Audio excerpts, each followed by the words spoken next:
भैया, हम एक बार फिर रुआ सब भोजपुरी भाषा के जाने समझे मान सम्मान रखे वाला लोग के एक बार नमस्ते जय भीम करतानी।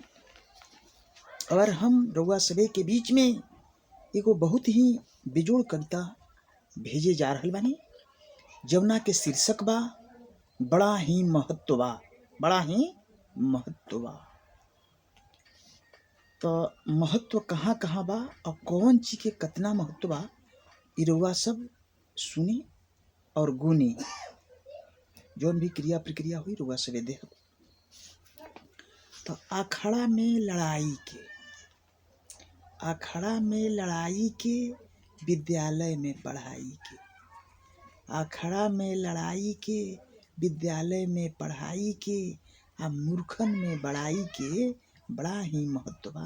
बड़ा ही महत्व बा। मूर्ख के बड़ाई के दे वो फूल जाई। खाए में खटाई के, खटाई के एगो मान सम्मान और जगह भी बहुत बेजोड़ बा। खाए में खटाई के, गर्मी में चटाई के। गर्मी में चटाई बा, कहीं भी डाल के सूत सकता नहीं। वैसे ही खटाई जोन बा, जेकरा मन करी खाए के खटाई तो घेवही मिठाई का करी। तो खाए में खटाई के, गर्मी में चटाई के, आ तिलंगी में लटाई के बड़ा ही महत्व बा। लटाई ना रही तो तिलंगी ना उड़ी। गांव घर में नाली के, गांव घर में नाली के, ससुराल में साली के, आ घर मिलल खाली के बड़ा ही महत्व बा। बड़ा ही महत्व बा। और वैसे जरूर ये बात के सब समझा तो कर।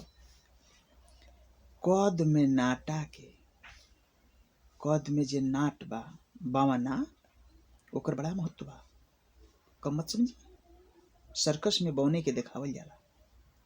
कद में नाटा के, जूता में बाटा के, आ लोहा में टाटा के बड़ा ही महत्व बा।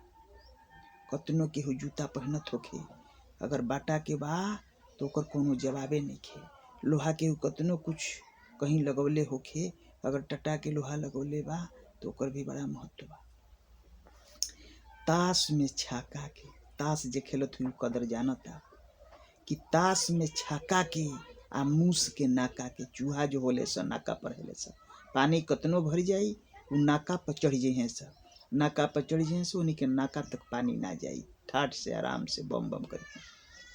ताश में छक्का के, मूस के नाका के, आ मेला में धाका के बड़ा ही महत्व बा। बड़ा ही महत्व बा। मेला में धके धुकी न होला, अगर जौना मेला में धाका धुकी ना भइल वो मेला कोनो काम के नइखे। तो यही से कहे के पड़ल कि ताश में छक्का के, मूस के नाका के, आ मेला में धाका के बड़ा ही महत्व बा। बड़ा ही परोपकार में भलाई के, मक्खन में मलाई के, आ धांधली में कलाई के बड़ा ही महत्व बा। बड़ा ही महत्व बा। परोपकार में भलाई के, आ मक्खन में मलाई के। धांधली एकरी देखते बानी, कौनो ब्रांडेड सामान आइल बा, ओकरा में लोग कुछ कुछ मिलावट करके कलाई कर देता और मार्केट में पेश कर देता। वही चीज के परोपकार में भलाई के, मक्खन में मलाई के, आ धांधली में कलाई के बड़ा ही महत्व बा। बड़ा ही महत्व बा। नैहर में माई के, घर में कतनो केहू भरल होखे, बाकी लड़की खातिर मतारी महत्वपूर्ण होली। नैहर में माई के, हवेली में दाई के। बड़ हवेली होखे, राजा महाराजा के हवेली होखे, मुँह में दाई ना रहस तो महल राजमहल सुन लागेला, बेकार लागी। तो नैहर में माई के, हवेली में दाई के, आ ठाकुर में नाई के बड़ा ही महत्व बा। बड़ा ही महत्व बा। कोर्ट में दस्तावेज के, कोर्ट में राउर दस्तावेज अगर नहीं खे तो कोनो काम की केस राउर नहीं खे। कोर्ट में दस्तावेज के, घर में मेज के, आ स्त्री के सेज के बड़ा ही महत्व बा। बड़ा ही महत्व बा।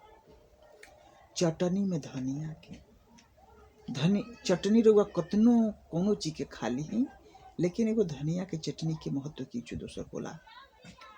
चटनी में अभी चटनी के हम नाम लेनी यहाँ धनिया के, तो वैसे भी अपना जीभ पर पानी मत ले आई। हम बात कहतनी चटनी अभी दूर बा। चटनी में धनिया के गौनहरू कन्या के आ भात मिलल मनिया के बड़ा ही महत्व बा, बड़ा ही महत्व बा। और का महत्व बा? खिलाड़ी में धुरंधर के, खिलाड़ी में धुरंधर के, कविता में सुरेंद्र के और मीठा में चुकंदर के बड़ा ही महत्व बा, बड़ा ही महत्व बा। खिलाड़ी में धुरंधर के, कतनो धुरंधर खिलाड़ी होखस तो खिलाड़ी में धुरंधर अगर हुई तो उन्हें जीती। और कविता के कतनो कुछ करता लेकिन सुरेंद्र की कविता के कोनो जवाब नहीं के। खिलाड़ी में धुरंधर के, कविता में सुरेंद्र के और मीठा में चुकंदर के बड़ा ही महत्व बा, बड़ा ही महत्व बा। फिर हम लोग असरे के अगला कड़ी में जरूर सेवा करब। यही चंद शब्द के साथ हम अपना वाणी के विराम देता नहीं। जय भीम, जय भारत।